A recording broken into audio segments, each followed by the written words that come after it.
রবের সাথে বান্দার এই সম্পর্ক এই কথারই সাক্ষ্য দেয়, আমি আমার সমস্ত ব্যক্তিসত্তাকে, আমার অস্তিত্বকে, আমার সমস্ত স্বাধীনতাকে, সমস্ত ইচ্ছা, পছন্দ ও খায়েশকে মহান আল্লাহর কাছে সঁপে দিয়েছি। তার একত্ববাদের সাক্ষ্য দিচ্ছি। আমি মনে করছি কেবল তিনিই দিতে পারেন এবং ইবাদত পাওয়ার যোগ্য কেবল তিনি।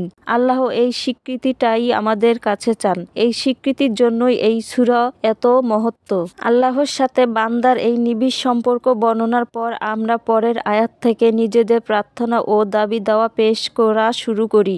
বলি, আমাদের সঠিক পথে পরিচালিত করো। এখানে সিরাতুল মুস্তাকিম এর অনুবাদ আমরা করেছি সরল সঠিক পথ। কিন্তু সিরাতুল মুস্তাকিম বা মুস্তাকিমের পথ বলতে কি বোঝানো হয়েছে তা নিয়ে মুফাসসিরে কেরামগণ বিভিন্ন ব্যাখ্যা দিয়েছেন। জাবির রাহমাতুল্লাহ আলাইহি বলেন, সিরাতুল মুস্তাকিমের অর্থ হলো ইসলাম, যা আকাশ, পৃথিবী ও এর মাঝে যা কিছু আছে সবকিছুর চেয়ে প্রশস্ত।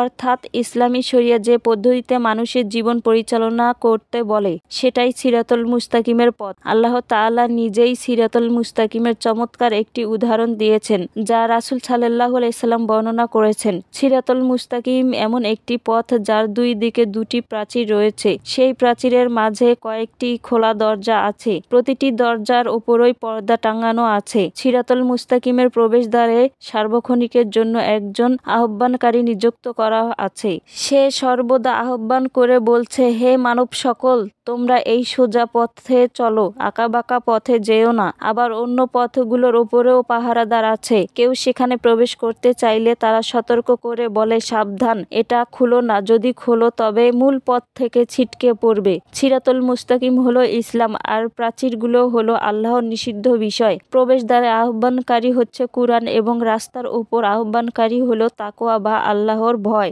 যা প্রত্যেক বান্দার অন্তরে আল্লাহর প্রতিনিধি হিসেবে কাজ করে। ইবনে জাবির রাহমাতুল্লাহ আলাইহি আরেকটু সহজ করে বলেন, যে পথে চললে আল্লাহ তার বান্দার উপর সন্তুষ্ট হন এবং পুরস্কৃত করেন সেটাই সিরাতুল মুস্তাকিমের পথ। আল্লাহ তাআলা নিজেও সূরা ইয়াসিনে এই ব্যাপারটা স্পষ্ট করে বলেছেন, এবং আমারই দাসত্ব করো, এটি সরল সঠিক পথ। সূরা ইয়াসিন আয়াত নাম্বার 61।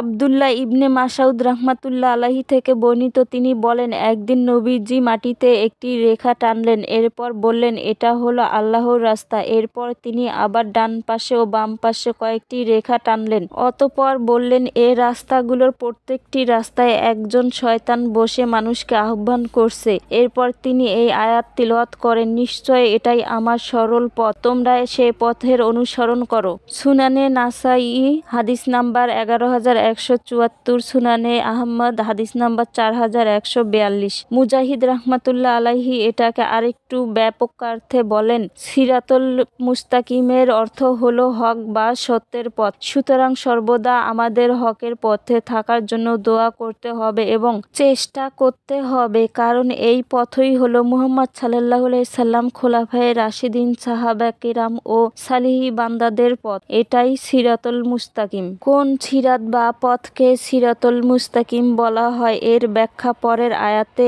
আল্লাহ রাব্বুল আলামিন নিজেই দিয়েছেন। তাদের পথ যাদের তুমি অনুগ্রহ করেছ, তাদের পথ নয় যারা গজবপ্রাপ্ত ও বিপদগামী। এই অনুগ্রহপ্রাপ্তরা চার শ্রেণীভুক্ত। 1. নবী, তাদের কাছে ওহী আসতো, তারা ধরার বুকে আল্লাহর বার্তাবাহক, তারা সবাই মাসুম বা নিষ্পাপ। 2. সিদ্দিকিন, তারা সত্যের ব্যাপারে আপোষহীন, তাদের নেতা আবু বকর আস-সিদ্দিক। 3. শুহাদা, যারা আল্লাহর জমিনে তার দ্বীনকে বাস্তবায়ন করার জন্য শহীদ হয়েছে, তাদের নেতা হলেন হামজা রাদিয়াল্লাহু আনহু। 4. সালেহীন, নেক আমলকারী ব্যক্তিবর্গ। আমরা ক্রোধের পাত্র ও পথভ্রষ্ট সম্প্রদায় থেকে আল্লাহর কাছে পানা চাই। সকল মুফাসসিরে কিরামদের মতো হলো ক্রোধের পাত্র ও পথভ্রষ্ট সম্প্রদায় বলতে এখানে ইহুদি খ্রিস্টানদের বোঝানো হয়েছে, যাদের কণ্ঠে ঈমানের সুমধুর বাণী উচ্চারিত হয়নি সে কণ্ঠের, যে হাতে বলিষ্ঠ ঈমানের কেতর উদিত হয়নি সে হাতের, যে দেহ আল্লাহর জন্য উপসর্গিত হয়নি সে দেহের, যে ললাট পরম করুণাময়ের সম্মুখেও নত হয়নি সে ললাটের, যে পদ মহান রবের ডাকে অগ্রগামী হয়নি সে পদের, যে মন ঈমানের চেতনায় উদ্বেলিত হয়নি সে মনের সাথে মুসলিমদের কোনো আন্তরিক সম্পর্ক নেই। ভিডিওটি ভালো লাগলে অবশ্যই লাইক কমেন্ট শেয়ার করবেন এবং ভিডিওটি ফেসবুক পেজ থেকে দেখে থাকলে পরবর্তী ভিডিও পেতে ফেসবুক পেজটি ফলো দিয়ে রাখবেন এবং ইউটিউব থেকে দেখলে ইউটিউব চ্যানেলটি সাবস্ক্রাইব করে পাশেই থাকবেন। ধন্যবাদ সবাইকে।